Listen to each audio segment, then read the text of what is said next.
This time on Landmarks, we visit a river from Eden, gaze from a revolving tower, marvel at a true wonder from the past, and Spider-Man does it again in China. But first, over the centuries, out-of-favour queens, political conspirators, religious dissidents, and those who simply crossed the ruling monarch have all been imprisoned at the Tower of London. It still contributes to a gruesome collective memory for the British. Among those beheaded were 3 queens, including 2 of Henry VIII's wives, Anne Boleyn and Catherine Howard. Their deaths are remembered by a modern work of art in the shape of a crystal pillow, which, in its reflection, pinpoints the location where the beheadings took place.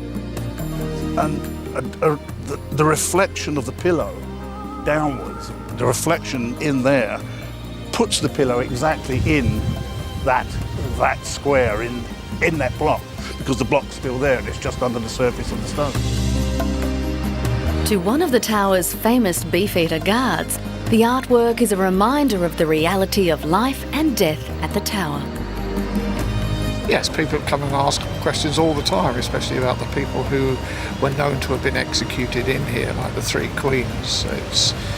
It's very poignant and very important that we should remember that they did die somewhere in this particular area, and I think it's quite right that we should have a particular point that's a focus for people to be able to come here and actually see and remember those that actually paid for the ultimate penalty and paid for their life and died here.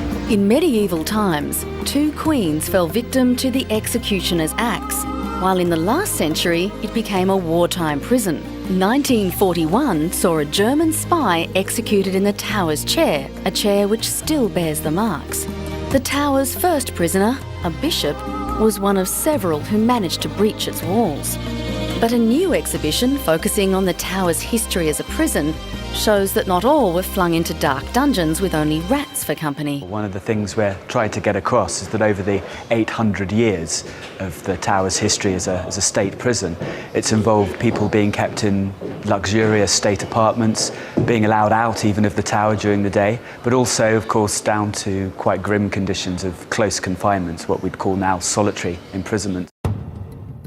There are grim reminders of the tools of death everywhere. However, there are some happier endings. An English earl managed to escape in 1711, disguised in this woman's cloak. One of the threads that runs through this is what I would call political imprisonment. So in the medieval period, this is stories about regime change and ending up on the wrong end of a dynastic feud. Some were kept here before trial or to await execution. One of the great if you like, pieces of mental torture of being kept at the tower was not so much the conditions in which you were kept.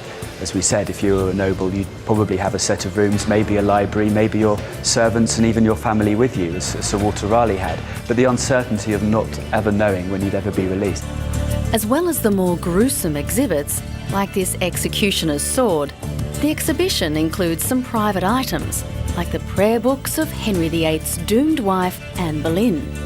The exhibition transcends the merely melodramatic to give a better understanding of the rich history of London's ancient fortress. The beefeaters are not the only continuous inhabitants of the tower. Ravens have occupied this site for more than 400 years. Legend has it that at least 6 ravens must guard the site at any one time, otherwise the tower and the monarchy will fall. Hardy has been on guard for the past 21 years, his claws and beak still sharp. No, Hardy's 25 now. He was presented as a 4-year-old and he came from Dorset. But he's been in the tower now for 21 years. And I thought, a long time serving resident, it's about time we marked it through with some occasion. Hardy is one of 7 birds who currently guard the buildings. They've had their wings clipped so they can't fly away. The legend of the tower lives on. Coming up, the Tigris River.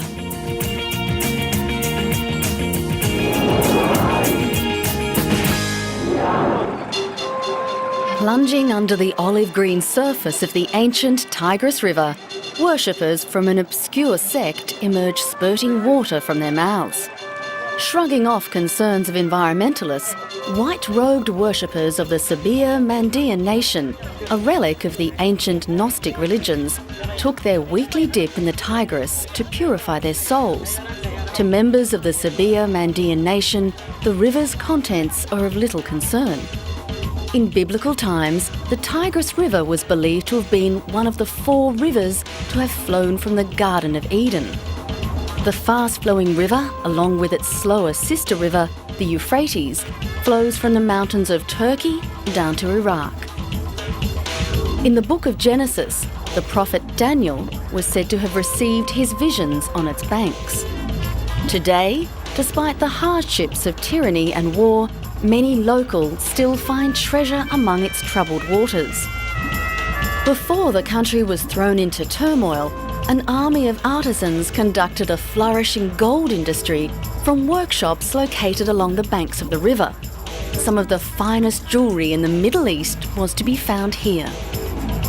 It was not unusual for shavings or splinters of gold to be discarded during the manufacturing process, and it was common practice for the workers to throw the unwanted and worthless fragments into the river.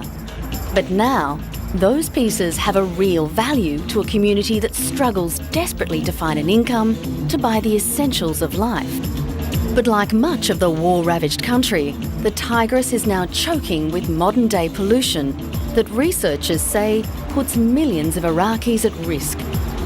A little way downstream, the extent of the desecration is revealed. A toxic cocktail gushes into the river as it flows through the Iraqi capital of Baghdad. Experts from the Iraqi government and environmental groups had hoped to conduct the first survey of the section flowing through Baghdad since the US-led invasion in 2003. But river police stopped them short, citing security concerns. At first, gently flowing waters might seem like a haven from the traffic jams snarling Baghdad, but the river's appearance belies unsavoury contents. We formed this project to go down the river and just do the first environmental assessment, just more like a pre-assessment of the river.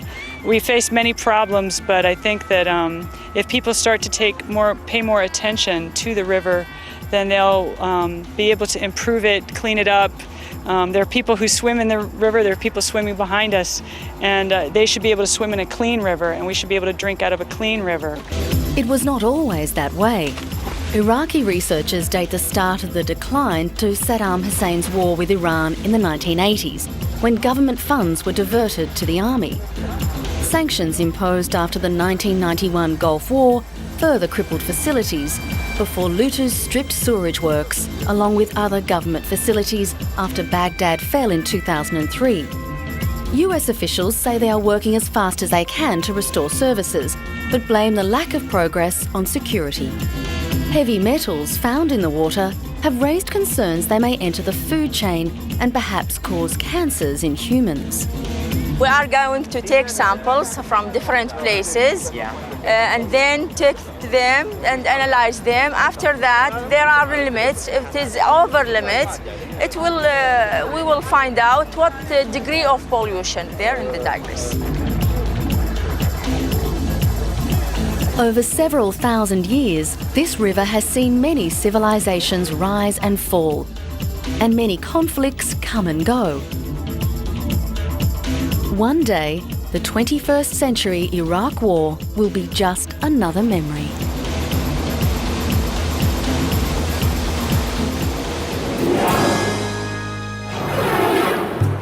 Of the many landmark projects celebrating the new millennium, a Scottish city produced one that was unique. The tower at the Glasgow Science Centre is the world's first capable of revolving through 360 degrees from the ground up. Standing at over 122 metres in height, the entire building not only senses wind direction, but automatically rotates to the correct direction to minimise the wind's impact. The slender structure includes a viewing platform that can give views of more than 60 kilometres to the north and south. From across the River Clyde, the area looks more like a sculpture park than a science park. The site of almost 12 acres is surrounded on 3 sides with water. The Glasgow Science Centre, a £75 million sterling project, is a celebration of Scotland's historic legacy of scientific achievement. The buildings are the first in the UK to be clad in titanium. Titanium is an expensive material, but in this situation we've rolled it very, very thin to provide a protective coating over the surface. We chose titanium because this is a science centre, and we felt that was very appropriate in terms of science and technology. It is a very innovative material. It's used in many forms in terms of parts of the body and sports equipment, industrial uses, and now more recently architectural.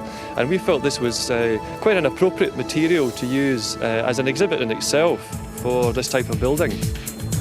The Glasgow Tower, originally known as the Millennium Tower, was the winning design in an international competition to find a tower for the city centre. Spread over 4 floors, the Science Mall is the nerve centre of the complex. It incorporates 4 theatres, a science show theatre, a multimedia theatre and a virtual reality theatre. Then there's the planetarium-style space theatre. Glasgow's historic sister city, Edinburgh, hosts another major Millennium project, Dynamic Earth. It's been developed as part of the regenerated Holyrood area. Formerly occupied by an historic brewery, it interfaces with the landscape of the city's World Heritage Site in the Old Town. Offsetting its natural rugged surroundings, the building has smooth, flowing curves and taut, minimal cables and masts. Although weather-tight, the fabric roof and glass walls give the feel of an outdoor space. The building combines the very latest interpretive technology and special effects with cutting-edge scientific thinking. Dynamic Earth tells the story of the planet through 11 state-of-the-art Earthscapes. A journey around the planet Earth takes the visitor back through time to witness the Big Bang, experience earthquakes, ice ages and tropical rainstorms. It's thrilling entertainment, says Chief Executive Julia Fawcett. Dynamic Earth is a visitor attraction that tells the story of the planet, everything from the moment that the universe was created through to the future that we don't yet know. But in telling the story, it provides the visitor with 90 minutes of thrilling entertainment. Another element that makes Dynamic Earth eye-catching is the monumental forecourt in the shape of an amphitheatre that can be used for outdoor performances. Like its neighbours, the Palace of Holyrood House and the new Scottish Parliament, which use architecture to suggest political evolution, so the Dynamic Earth project uses architecture to connect natural history to human and civic life. On several levels, Dynamic Earth has been an outstanding success. It's provided Edinburgh with a science-based educational attraction, whilst at the same time promoting the city as being an all-year-round destination for tourists. Coming up, Abu Simbel.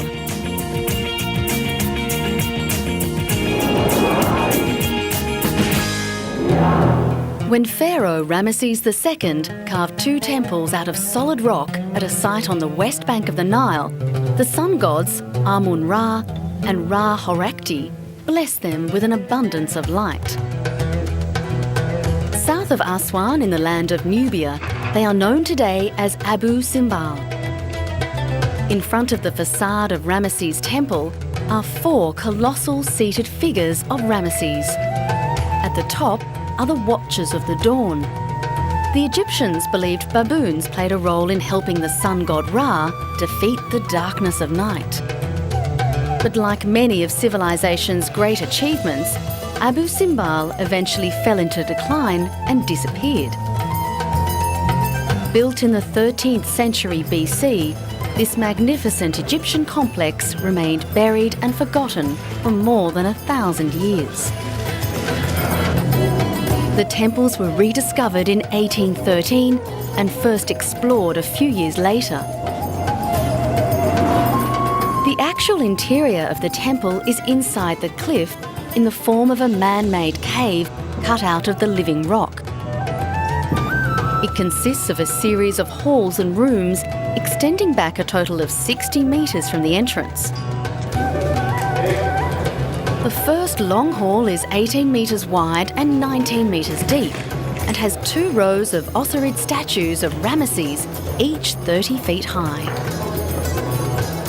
From this room, a doorway leads to the vestibule, and beyond that is located the innermost shrine with seated statues of the gods Ptah, Amun-Ra, the deified Ramesses II and Ra-Horakhti. Abu Simbel was made famous when UNESCO took the complex apart in the mid-1960s and rebuilt it 60 metres above the rising waters of the reservoir. In 2002, Egyptian authorities finally finished repairs, which in some cases took 40 years to complete. In 1996, Egypt launched a project in cooperation with the United Nations Educational, Scientific and Cultural Organisation, UNESCO, in response to rising temperatures and humidity within the massive rock-hewn temple of Ramesses II. The temple is now protected by new ventilation shafts and a lighting system, but the restoration has been carried out with great sensitivity. We don't want all these beautiful colours to be affected in any way. And of course also inside the temple you have this kind of lighting so that you can see the temple day and night. Attracting tourists to the temple is now a priority. Now we're hoping that now with the sound and light there's some kind of nightlife, if you like. Now we're hoping for convoys to come in the afternoon, they can spend the night here. We're hoping also for night flights. And in fact we have 3 hotels now in Abu Simbel, so you can have entertainment in the sound and the light, and you can have entertainment in the hotels, and you have facilities for people to spend the night here.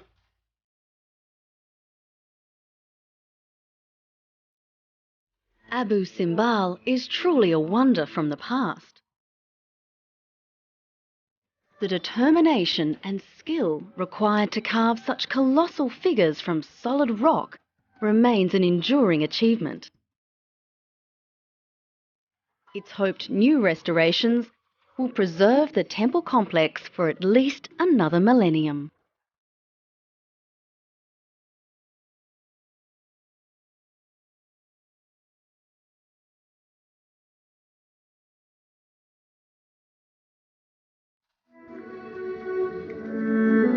And we have discovered that in human works, eternal is only that which makes sense and has value for all mankind.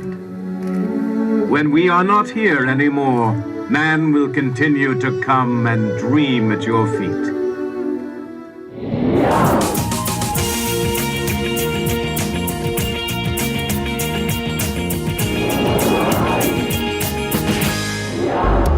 It's time to say hello to an old friend of landmarks, serial skyscraper climber, Frenchman Alain Robert. What he and this program have in common is a passion for monumental landmarks, natural and man-made. This time, dressed in a Spider-Man costume, the tiny daredevil climber scaled the 88-storey Jinmao Tower, China's tallest building, ignoring warnings from police officers below that he was breaking Chinese law. The aerial daredevil, dubbed Spider-Man by media for climbing buildings without ropes, decided to mount the iron and glass structure without permission, after authorities turned down 2 requests. Now what is difficult is the access, which is another story. So one side of the story is more like James Bond, and the other side is more like climbing a ladder. Just 1.64 metres tall, or 5 foot 3 inches, Robert has to take risks an average person would find terrifying. In 1999, he worked his way up the 110-storey Sears Tower in Chicago, using a channel on the outside of the building used for window washing equipment. By the time he reached the top floor, clouds had rolled in, partially obscuring the view of his conquest from the street below. The Sears had only recently been overtaken by Malaysia's Petronas Twin Towers as the world's tallest building. He attempted to beat the Malay skyscraper twice, but was arrested during the climb on both occasions. In 2004, he did make it to the top of the world's tallest, the Taipei 101. Robert, who has a wife and 3 children, said he had been nervous and anxious for days before the Sears climb.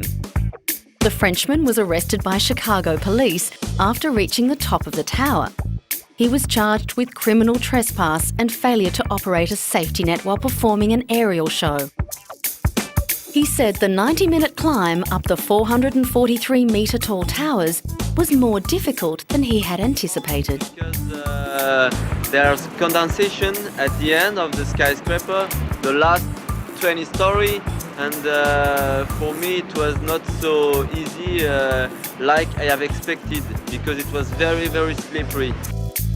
Robert has climbed over 65 buildings around the world, including the Eiffel Tower, London's Canary Wharf building, New York's Empire State Building, and 8 years later, he could not resist climbing the Jin Mao to complete his top 4. He said he would keep on climbing buildings as it was a way to demonstrate his free and adventurous spirit to the people. You know, nowadays the problem is we are trying to live in a world so secure, so safe, and of course, me, this is my own way to show to the people that, sometimes it's good not to follow all the rules, because you're also missing all the fun. More than 100 onlookers had gathered around the tower after the news of his ascent spread. Many cheered him on as he climbed up to reach the pinnacle before climbing down. I think he must be doing this for a special reason. Maybe he wants to show his love for his girlfriend, or maybe he wants to show his ability and confidence. Police had to cordon off certain areas as well as direct traffic as the crowd looked on. Firefighters were also at hand to spread a safety canvas along the grounds of the tower. As he reached the foot of the tower, he was promptly arrested by police officers who had been waiting for him. Robert said he had consulted lawyers and French diplomats before the attempt, and he expected to face 15 days in custody and a fine of up to 10,000 won for his attempt. But for all of us who keep their feet firmly planted on the ground, Robert is an unorthodox reminder that leaving things up in the air can sometimes be fun.